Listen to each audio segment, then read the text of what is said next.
Hello student, welcome back to my channel Samrat academy. Student, मेरा नाम है आकाश और जितने भी विद्यार्थी 2023 बोर्ड एग्जाम की तैयारी कर रहे हैं, देने वाले हैं इस बार, तो उनके लिए वीडियो बहुत ही ज्यादा इंपॉर्टेंट है, क्योंकि इस वीडियो में हम डिस्कस करने वाले हैं क्लास 10th सामाजिक विज्ञान के वेरी महत्वपूर्ण प्रश्न। ठीक है, जो कि मोस्ट इंपोर्टेंट क्वेश्चन रहेंगे 2023 बोर्ड एग्जाम के लिए।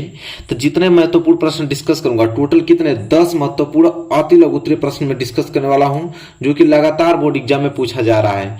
आज से ही इन प्रश्नों को आप लोगों को तैयार कर लेना है। एक नोट बनाते चलिए, एक नोट कॉपी आप छोटी बना लीजिए, उसमें जितने मोस्ट इंपोर्टेंट क्वेश्चन में करा रहा हूं उसको नोट करते चलिए। ठीक है, ये सारे क्वेश्चंस आप लोगों को बोर्ड एग्जाम में देखने को मिलेगा। तो चलिए, वीडियो को लाइक नहीं किए तो लाइक कर दीजिए, और चैनल पर नए हैं तो चैनल को सब्सक्राइब करके बेल आइकन को प्रेस कर लीजिए। चलिए, पहला प्रश्न देखते हैं यहाँ पे, जो कि बहुत ही ज्यादा इंपॉर्टेंट है, जो कि तैयार करके आपको जाना है। पहला प्रश्न यह है कि जर्मनी का एकीकरण कब और कैसे हुआ। ये जो प्रश्न है ना, बहुत ही ज्यादा इंपॉर्टेंट है, हमेशा आपको ये प्रश्न देखने को मिलेगा। ठीक है, कि जर्मनी का एकीकरण कब और कैसे हुआ। तो चलिए, उत्तर कैसे लिखेंगे आप इसका, कि 1848 ईस्वी में जर्मन संप्रदाय के विभिन्न क्षेत्रों को मिलाकर निर्वाचित संसद द्वारा नियंत्रित राष्ट्र राज्य बनाने का प्रयास किया गया था।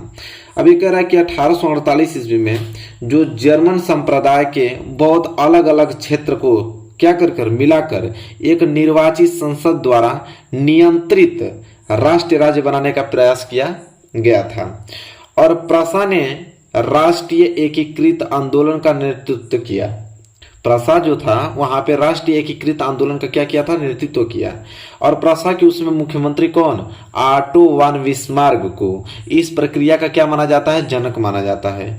और विलियम प्रथम को जर्मनी का प्रथम सम्राट घोषित किया गया था। तो ये आपका जर्मनी का एकीकरण कब और कैसे हुआ है, सारी डिटेल आपको यहाँ पे लिखी हुई है कि 1848 में बहुत सारे जर्मन संप्रदाय विभिन्न क्षेत्रों को मिलाकर एक निर्वाचित संसद द्वारा नियंत्रित एक राष्ट्र राज्य बनाने का प्रयास किया था। और वहीं आपके प्रसा के जो राष्ट्रीय एकीकृत आंदोलन का नेतृत्व किया, और प्रसा के मुख्यमंत्री कौन थे, ऑटो वन बिस्मार्क को इस प्रक्रिया का जनक माना जाता है। और विलियम प्रथम जो थे, विलियम प्रथम को जर्मनी का प्रथम सम्राट घोषित किया गया था। तो आई होप आपको ये क्वेश्चन अच्छे तरीके से क्लियर हो गया होगा। और ये पहला प्रश्न बहुत ज्यादा महत्वपूर्ण है, इसको जरूर से आप याद करके ही बोर्ड एग्जाम में पहुंचिए।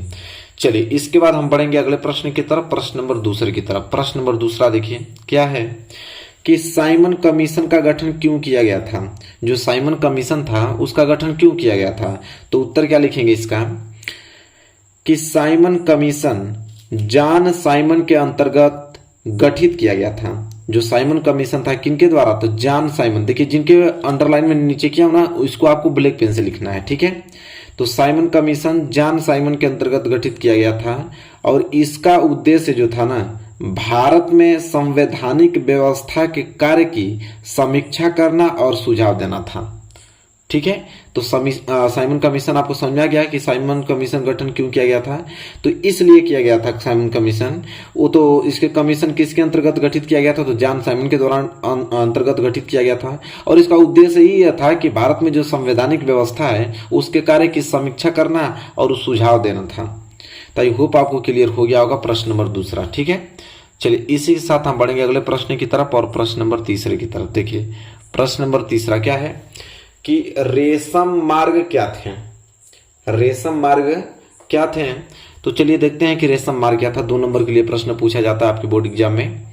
तो उत्तर लिखेंगे कि जो रेशम मार्ग व्यापारिक और सांस्कृतिक संपर्क का एक ऐसा मार्ग था जो एशिया के बड़े भागों को परस्पर जोड़ने के साथ यूरोप तथा उत्तरी अफ्रीका से जोड़ता था। रेशम मार्ग यह था, जो मार्ग था ना, उससे रेशम की व्यापारी की जाती, मतलब कि रेशम उस रास्ते से होकर जाता था, इसलिए रेशम मार्ग उसको नाम रख दिया गया। तो वही कह रहा है कि रेशम मार्ग जो था ना, वो व्यापारिक और सांस्कृतिक संपर्क का एक ऐसा मार्ग था, एक ऐसा रास्ता था जो किसको जोड़ता था, जो एशिया के बड़े भागों को परस्पर जोड़ने के साथ यूरोप तथा उत्तरी अफ्रीका से उसको क्या करता था, जोड़ता था। ठीक है, तो रेशम मार्ग क्या था, आई होप आपको क्लियर हो गया होगा अच्छे तरीके से। ठीक है, चलिए इसी के साथ हम अगले क्वेश्चन की तरफ बढ़ेंगे, और क्वेश्चन नंबर चौथे की तरफ। इसको मैं हटाता हूं, क्वेश्चन नंबर 4 यहाँ पे देखिए, नोट कीजिए, इसको बहुत ज्यादा इंपॉर्टेंट है क्वेश्चन नंबर 4, क्वेश्चन नंबर 4 क्या कह रहा है कि इटली का एकीकरण कब हुआ था। बहुत ज्यादा इंपॉर्टेंट। अभी हम लोग देखे हैं कि जर्मनी का एकीकरण कब और कैसे हुआ था। अब यह है इटली का एकीकरण कब हुआ था। बहुत ज्यादा ये क्वेश्चन है, दोनों क्वेश्चन बहुत बार एग्जाम में आते हैं। तो इटली का एकीकरण कब हुआ था, तो देखिए संयुक्त इटली की घोषणा 1860 ईस्वी में हुई थी तथा इतावली राज्यों को सर्वसंपत्ति से पिडमांट के साथ एकजुट किया गया और रोम सार्डिनिया का एक हिस्सा बन गया हुआ। इस तरह इटली का एकीकरण 1871 ईस्वी में हुआ। तो देखिए आपको समझ आ गया होगा कि क्या आपको पॉइंट याद करना है कि इटली की घोषणा कब हुआ। एक चीज पहली बात कि 1860 में हुई थी और इतावली राज्यों को सर्वसंपत्ति से पिडमांट के साथ क्या किया गया था, एकजुट किया गया। और जो रोम सार्डिनिया का एक उसको क्या बना लिया गया, हिस्सा बना लिया गया। और इस तरह इटली का एकीकरण कब हुआ था, तो 1871 ईस्वी में हुआ। घोषणा तो इसके 1860 ईस्वी में ही हो गया, लेकिन एकीकरण इटली का जो हुआ था वो 1871 ईस्वी में हुआ था। ठीक है, यही 3 पॉइंट तो आपको याद करके बस लिखना है। ठीक है, और ये आपका आंसर कंप्लीट हो जाएगा इसका। चलिए क्वेश्चन नंबर 5 की तरफ बढ़ते हैं। क्वेश्चन नंबर 5 देखिए क्या है कि 1871 ईस्वी में जर्मनी का सम्राट किसे घोषित किया गया था। जब 1871 में इटली का एकीकरण हुआ तो उसी समय पूछ रहा है कि 1871 ईस्वी में जो जर्मनी का सम्राट किसे घोषित किया गया। तो चलिए देखते हैं। तो 1871 ईस्वी में प्रसा के शासक थे विलियम प्रथम को जर्मनी का सम्राट घोषित किया गया। जब हम लोग अभी पहला क्वेश्चन देखे हैं कि जर्मनी का एकीकरण कब हुआ था, तो उसमें यही आप लोगों को मैं बताया था ना, विलियम प्रथम को जर्मनी का सम्राट घोषित किया गया था। तो किस सन में किया गया था, तो 1871 ईस्वी में किया गया था। 1871 ईस्वी में प्रसा के जो शासक थे विलियम प्रथम, उनको जर्मनी का सम्राट घोषित किया गया। ठीक है, आई होप आपको क्लियर हो गया होगा अच्छे तरीके से। इसके साथ हम बढ़ते हैं अगले क्वेश्चन की तरफ, क्वेश्चन नंबर 6 की तरफ। और क्वेश्चन नंबर 6 क्या है कि गांधी जी ने अपनी पुस्तक जो हिंद स्वराज में असहयोग आंदोलन के पक्ष में क्या तर्क दिया। कह रहा है कि जो गांधी जी थे उनकी पुस्तक थी हिंद स्वराज, उसमें जो असहयोग आंदोलन था उसके पक्ष में क्या उन्होंने तर्क दिया था, मतलब क्या लिखा था असहयोग आंदोलन के बारे में अपने पुस्तक हिंद स्वराज में। तो चलिए आइए जानते हैं।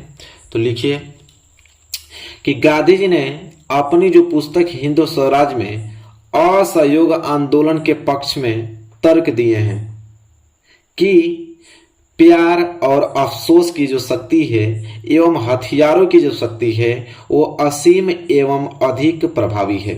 उन्होंने कहा कि जो प्यार और अफसोस की शक्ति होती है एवं हथियारों की शक्ति होती है ना, वो असीम एवं अधिक प्रभावी होता है। और हथियार एवं हिंसा ये जो दोनों चीजें हैं वो हमेशा नुकसान करते हैं, वे कभी दया नहीं करते हैं। गांधी जी का यह भी सुझाव था कि असहयोग आंदोलन जो था वो चरणबद्ध तरीके से आगे बढ़ना चाहिए। तो यही 3-4 पॉइंट आपको याद करके जाना है। पहला पॉइंट कि गांधी जी ने अपने हिंद स्वराज जो किताब थी उसमें असहयोग आंदोलन के बारे में उन्होंने ये तर्क दिया था कि जो पहला पॉइंट कि प्यार और अफसोस की जो शक्ति है एवं हथियारों की जो शक्ति है वो दोनों असीम एवं अधिक प्रभावी होती है। हथियार एवं हिंसा हमेशा क्या करते हैं, नुकसान करते हैं, वे कभी दया नहीं करते हैं। और गांधी जी का यह भी सुझाव था कि जो असहयोग आंदोलन हुआ था ना वो चरणबद्ध एक अच्छे तरीके से होना चाहिए था, चरणबद्ध तरीके से आगे बढ़ना चाहिए। उन्होंने ये सारी चीजें अपने हिंद स्वराज किताब में उन्होंने असहयोग आंदोलन के बारे में दिया था। क्लियर हो गया प्रश्न नंबर 6। चलिए प्रश्न नंबर 7। प्रश्न नंबर 7 क्या है कि कार्न लॉ से आप क्या आशय है। कार्न लॉ से क्या आशय है, मतलब कार्न लॉ से आप क्या समझते हैं। तो देखिए जमींदारों के दबाव के कारण, जो बड़े बड़े जमींदार थे पहले, उनके दबाव के कारण सरकार ने कार्न जिसे मक्का कहते हैं, मक्का के जो आयात पर प्रतिबंध लगा दिया कि उसका आयात नहीं होगा। किसका, मक्का का प्रतिबंध लगा दिया।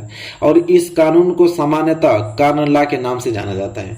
तो कोई आपसे पूछे कार्न लॉ से आप क्या समझते हैं तो आप आराम से बता दीजिए कि जो पहले जमींदार थे उनके दबाव के कारण सरकार ने मक्का के आयात पर प्रतिबंध लगा दिया और प्रतिबंध लगा दिया, और इस कानून को ही हम लोग क्या कहते हैं, जो सामान्यतः कार्न लॉ के नाम से जानते हैं।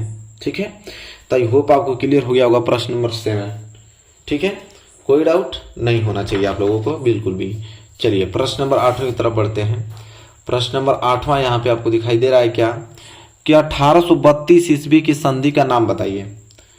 1832 ईस्वी की संधि का नाम बताइए जिसने यूनान को एक स्वतंत्र राष्ट्र की मान्यता दी। तो चलिए देखते हैं तो 1832 ईस्वी की कुस्तुनतुनिया की संधि ने यूनान को एक स्वतंत्र राष्ट्र की मान्यता दी। सिंपल एक ही जवाब है। उन्होंने बस ये पूछा था कि 1832 ईस्वी की जो संधि था जिसने यूनान को एक स्वतंत्र राष्ट्र की मान्यता दी थी। ठीक है, तो हम लोग सिंपल बस ये देखेंगे उत्तर में कि 1832 ईस्वी की जो कुस्तुनतुनिया की संधि थी ना, वही यूनान को एक स्वतंत्र राष्ट्र की मान्यता दी। ठीक है, सिंपल है, एक लाइन दो लाइन का आपका आंसर है, तुरंत याद हो जाना चाहिए। ठीक है, चलिए प्रश्न नंबर 9। प्रश्न नंबर 9 क्या है कि नमक सत्याग्रह गांधी जी ने क्यों चलाया था। महत्वपूर्ण प्रश्न है कि नमक जो सत्याग्रह था वो गांधी जी ने क्यों चलाया था। तो हम लोग उत्तर क्या लिखेंगे कि नमक पर ब्रिटिश सरकार के एकाधिकार को समाप्त करने के लिए गांधी जी ने नमक सत्याग्रह चलाया था। नमक सत्याग्रह क्यों इसलिए चलाया था, तो ब्रिटिश सरकार के जो एकाधिकार को समाप्त करने के लिए गांधी जी ने क्या चलाया, नमक सत्याग्रह चलाया था। उन्होंने ये किया था कि 12 मार्च, याद कर लीजिए डेट यही आपको लिखना है, 12 मार्च 1930 को 78 अनुयायियों के साथ उन्होंने क्या किया कि गुजरात के तटीय शहर दांडी के लिए साबरमती आश्रम से यात्रा शुरू की और जहां उन्होंने नमक कानून का उल्लंघन भी किया था।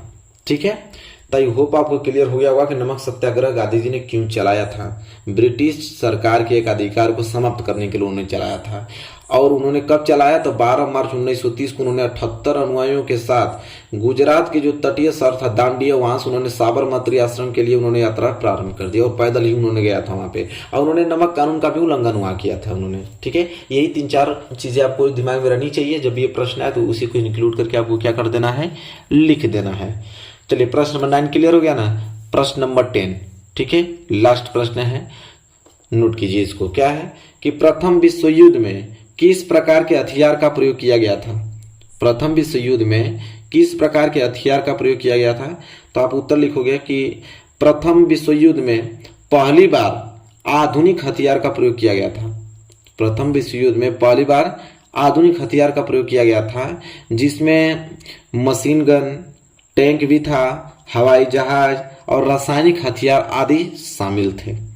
ठीक है, तो क्लियर हो गया होगा आप लोगों के कि प्रथम विश्व युद्ध जो हुआ था उसमें किस प्रकार के हथियार प्रयोग किए गए थे। तो आधुनिक हथियार प्रयोग किया गया था, जिसमें आपके मशीन गन था, टैंक था, आपका हवाई जहाज था और रासायनिक हथियार आदि ये सब क्या थे, शामिल थे। तो आई होप आपको क्लियर हो गया होगा मेरे प्यारे विद्यार्थियों। 10 महत्वपूर्ण प्रश्न आप लोगों से हमने डिस्कस किया है। ये 10 ही बहुत ही महत्वपूर्ण हैं। आप इसको एक अलग से नोट कॉपी बनाइए, सारे इंपोर्टेंट क्वेश्चन लिखते जाइए। रात को सोते समय जब भी आपको टाइम टेबल बनाइए उसको आप एक बार रिवाइज करते चलिए। एग्जाम तक जाते जाते सारे प्रश्न का आंसर आपके दिमाग में रहेगा और आराम से आप इसको एग्जाम में लिख सकते हैं। तो मेरे प्यारे विद्यार्थी, वीडियो पसंद आई तो प्लीज लाइक कीजिए और चैनल पर नए हैं तो चैनल को सब्सक्राइब करके बेल आइकन को प्रेस कर लीजिए। मिलेंगे एक प्यारे से नेक्स्ट वीडियो में, तब तक के लिए धन्यवाद।